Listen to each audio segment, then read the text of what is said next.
কিছু কিছু সময় নিজের সবটুকু দিয়ে আপ্রাণ চেষ্টা করলেও তা বৃথা যায়। চাইলেও নিজের চেষ্টার কথাটা কাউকে বুঝিয়ে বলা যায় না, বোঝানোও যায় না। মানুষ ভুল বুঝবে, ছেড়ে যাবে, হারিয়ে যাবে।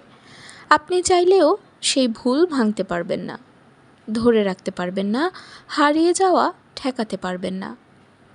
নিয়তি যদি আপনার বিপক্ষে থাকে, আপনাকে সেটা মেনে নিতেই হবে। কারণ আপনি শত চেষ্টা করেও নিয়তি বদলাতে পারবেন না। বাস্তবতা এমনই। মেনে নিন, মানিয়ে নিন, ব্যাস। এই দুনিয়ায় আমি সবচেয়ে বেশি যাকে পেয়েছি তার নাম একাকিত্ব। একমাত্র একাকিত্ব আমাকে কখনো ছেড়ে যায়নি চিরতরে। চলে গিয়েও ফিরে এসেছে, বারবার ফিরে এসেছে। একাকিত্ব ভালোবাসতে এর চেয়ে বড় কারণের কোনো প্রয়োজন নেই।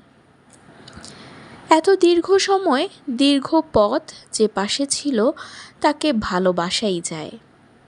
আপনি যখনই একা হয়ে যাবেন, তখন আপনার আশেপাশে থাকার মতো হাজারো মানুষ খুঁজলেও পাবেন না। আপনার একাকিত্ব আপনাকে একাই বহন করতে হবে। একাকিত্ব একটা নিয়ামত, কারণ একাকিত্ব মানুষকে আল্লাহ চিনিয়ে দেয়। একাকিত্ব মানুষকে গভীরভাবে ভাবায়, আল্লাহকে পাওয়ায়, আল্লাহর কাছে দোয়া করতে শেখায়, মানুষকে এটা বোঝায় যে আল্লাহ ছাড়া কেউ নেই।